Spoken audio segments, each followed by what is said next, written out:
So I wanted to talk today about spiritual leadership in the coming time and what that means for us personally as a self-transformative journey. Still breathing a little hard. So yesterday was what was known or is known as the Lionsgate portal. And in a few days here on the 12th, we kick off our autumn eclipses with a new moon solar eclipse in the sign of Leo. So that's just 3 days away, and it's in Leo. So, and then 2 weeks after that, we have the full moon lunar eclipse in the sign of Pisces. And so usually they're in opposing signs, which would be Leo in Aquarius, but it's a little off on the timing, and so it hits the sign of Pisces. So the coming new moon solar eclipse represents a bold new beginning in our life. And so there's some kind of a seed that's been germinating below the surface in our lives, and it's about to show its roots to us. And so whether we like it or not, and it's coming, so why not like this new start? So we're all here as agents of change and of contrast, yet we can often get caught up in our own private little loops, trying to maintain control over our environment. 2 times every year we have 2 to 3 eclipses that happen right in a row, and those tend to shake up our illusions and reset our understanding. There's always more room for every one of us to learn, of course, and more to unpack, more growing left to achieve. And the best way to push growth is to challenge us. And that's basically the only thing pushing us out of our comfort zone anyways. So as we talk today, we can apply these messages to our own private challenges and see what it reveals about the dynamic below the surface. The term spirituality is used pretty vaguely by most people as one who's aware of their essence as something bigger than themselves that connects them with others. Perhaps we see this as an emanation from the stars or from a godhead, or perhaps we see the earth herself as our heavenly playground. We can look to science and look at evolution. We can look at the quantum level of consciousness as we even look at ourselves. We can find ourselves looking at the chemical shifts. We can call that alchemy. And all of these are guides back to the self on the spiritual journey. As for the term leadership, this one can get misconstrued more easily, I think. Our ideas of leadership are socially cultivated from birth. And so they're very dependent on where we come from and the stories that we tell ourselves from that origin story. Let's think about that for a little bit. Our early vulnerability as humans is much different than other species that rely on being able to leave the nest right away. And this requires us to depend on our parents and or the extended tribe in different ways than the animals that surround us. And until about 2 years old, when we begin to move under our own effort and industry, and then we begin to explore our environment with good or bad feedback from time to time. If it's hot, you'll know it. And our family system then, even before then, but after that, begins to slowly coach us into acceptance of rules, of laws, even of moral codes. And we're trained that our leaders are often wiser than us, protective, that they want the best for us, and they're essential to keeping order in our community. And so we choose them for ourselves, and we nest ourselves under them in jobs, for instance.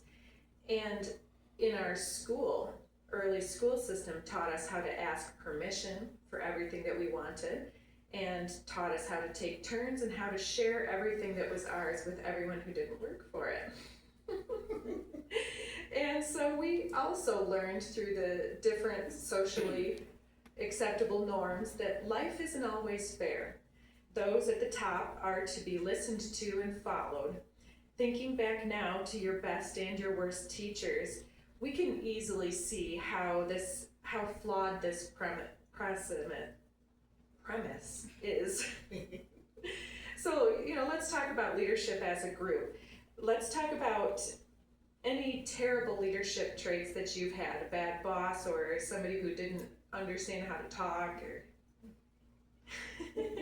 I think one bad thing is somebody who makes you sit in an office with bars on the windows and all of that, and has you work 10 hours a day when you just are busy, and all that would be a bad idea of a boss, right?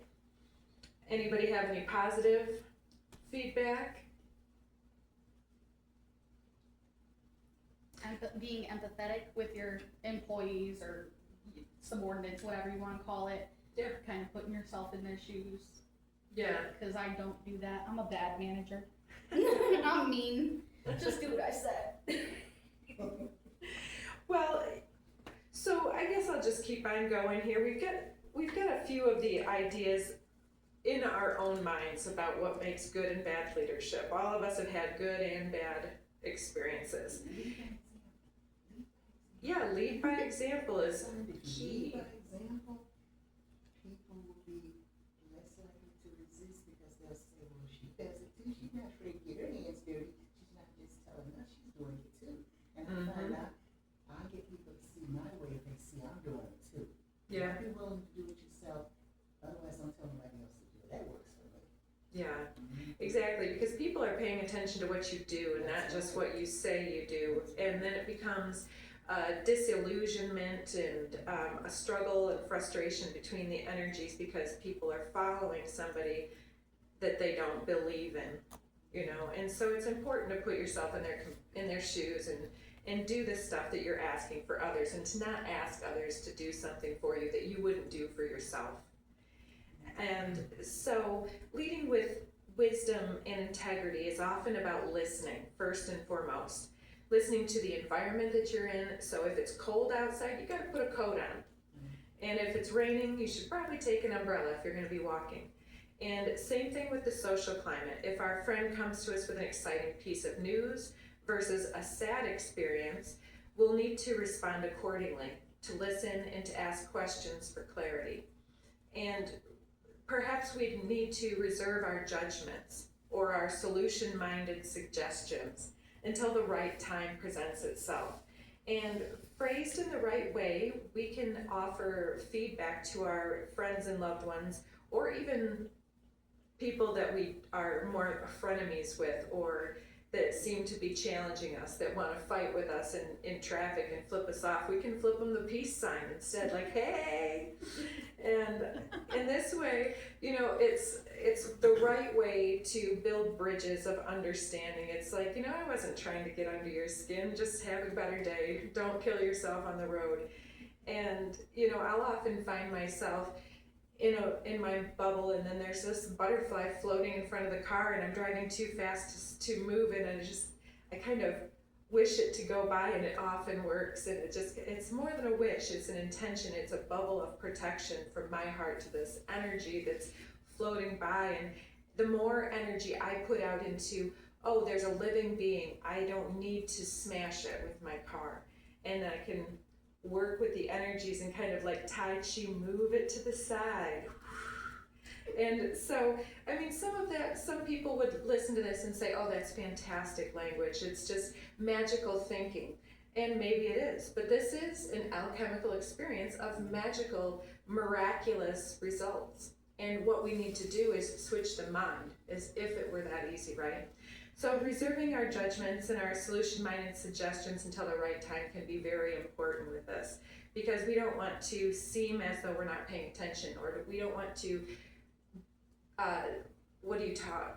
you call that downplay what somebody's telling you, or dismissive responses like, oh, that's nothing.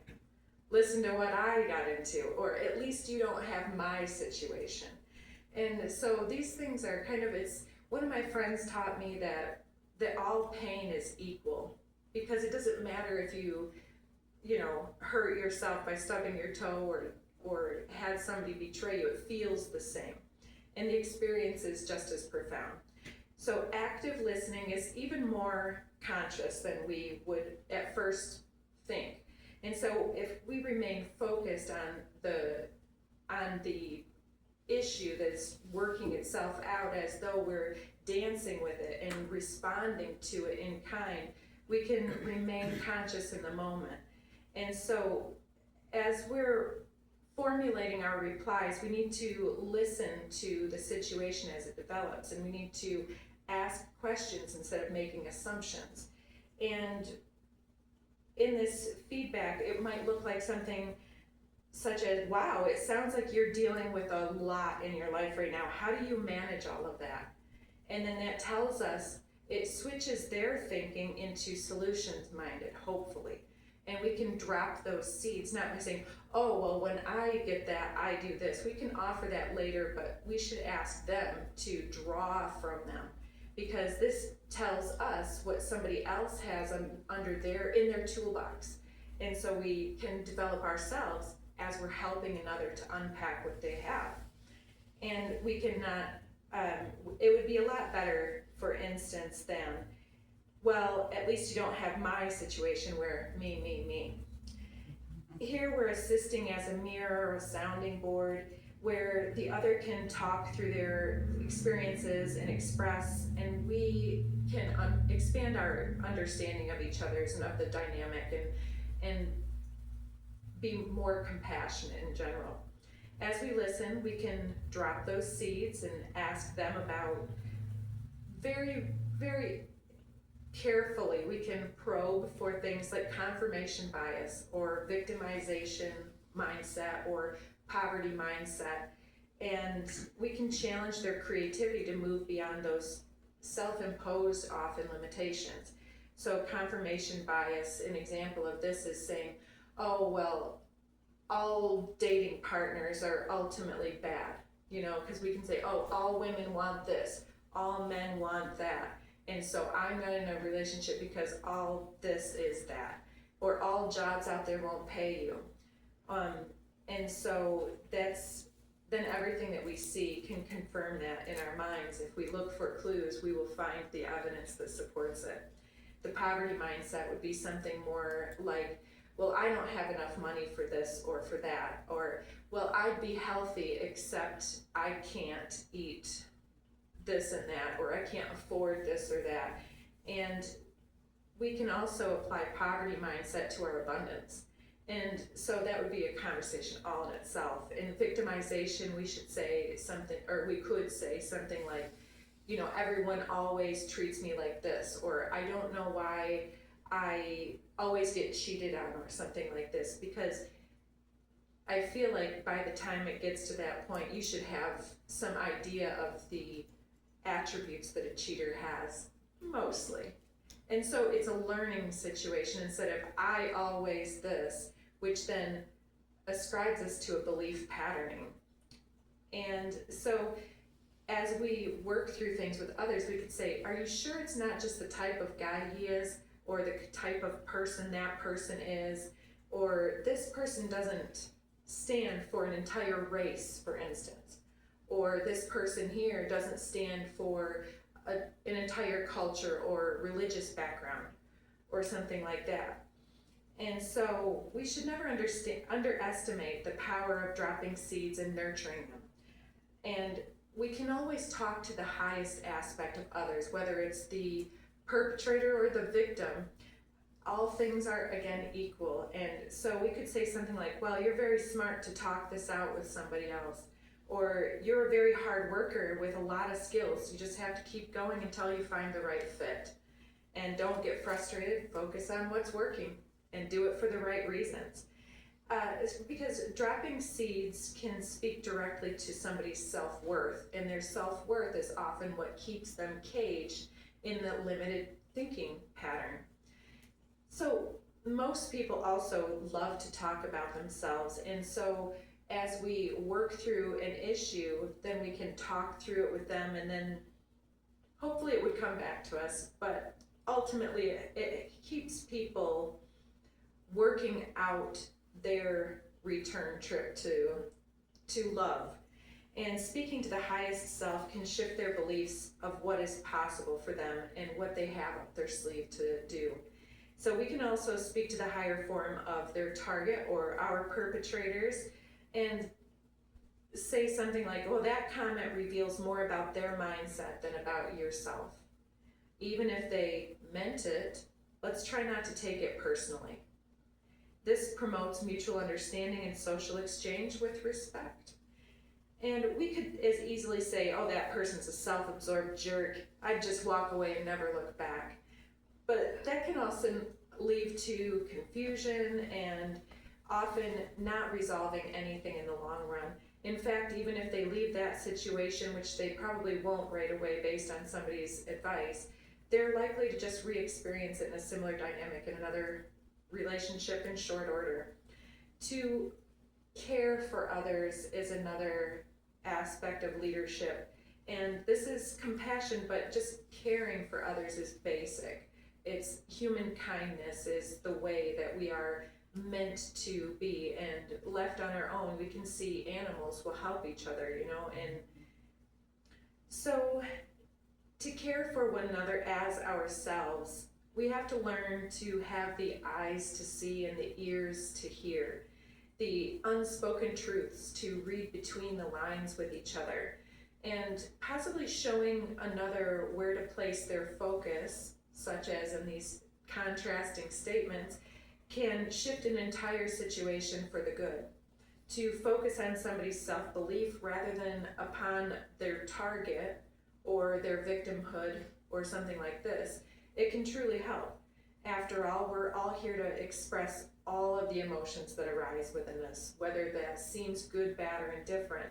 The entire rainbow of frequency is then meant to be shifted into greater joy, excitement, and adventure, which is what we're here for. As we assist each other to truly live with hope and a sense of adventure and curiosity, it helps us to expand our hearts and to expand a sense of purpose and personal sense of fulfillment. We have the capacity to literally build our future through our thoughts and our beliefs, our words and our actions. As we complain about a certain situation, we split our magnetism and reduce our impact on the outcome that we think we want, and we learn the lesson again and again, right? And if we focus on those hardships, it keeps placing bricks in the walls around us. Separation energy between ourselves and the return trip home, or between ourselves and colleagues, and so on. So it's up to us as spiritual leaders to clear our minds and our hearts of frustration and to focus upon shifting our own internal compass to something a little bit more holistic. And we're helping each other to rediscover the best path forward when we become lost or caught up in old stories. And after all, as much as we can learn from resonance, or as much as we learn from resonance, we also learn from contrast energetics. And so that's all about magnetism, is a push and a pull energy depending on which two sides of the magnet connect. And so you've probably had friends that you really vibe with, and then you find out about one of their personal beliefs and you're shocked, and it changes everything, you know. And I think these are contrast energies that we're working out. And so as we get drawn from our comfort zone, we reach the edge of our energetic bubble and we rub against something that feels like pressure, and we're, ooh, I'm going to step back over here. And so we teach each other through our best and our not so great attributes, and they teach us in return. Contrast energy is extremely important to master as a spiritual leader, if mastery is truly a thing that we could really hope for. And it comes through harmonization. And harmony requires different chords to sound off all at once and work their way through. And it can sound a little bit more like Jimi Hendrix's version of the Star-Spangled Banner instead of, you know, somebody else, Whitney Houston or something, you know. So we're here as the alchemical bridge between spirit and matter. Our impulsive urges to label some experiences as good and some as bad can be misleading. The Tao tells us all is always in motion. Good, bad, neutral, all in flux and floating around us. And these labels can limit our experiences as we see bad guys as creators of destruction and the good guys as being innocent bystanders when we don't like their outcomes. Apply this to your own life. Are you an innocent bystander, allowing others to dictate your life? Or are you centered and grounded in your dance with the cosmic influx, weaving this beautiful life tapestry with every step and every word and every breath? Contrast energy emerges as we move, and it's fuel for our transformation. It helps show us where the easy comfort zone energy is at and what requires some very slick dance moves on the other end.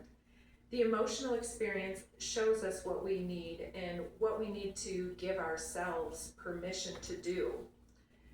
It can demonstrate a need for clear boundaries with others. And it can also be a positive energy, allowing for specialty niches in companies where somebody has a special interest or skill that gives them a pay raise or something like this. And some strengths and interests are necessary for the various things that we're doing here and the things that we want to do, such as garbage pickup. It takes an important person to pick up the garbage, but we often overlook it because it's not glamorous. So society functions best with light and dark elements harmonizing together, and transgressions, whether ourselves or others, build character with compassion.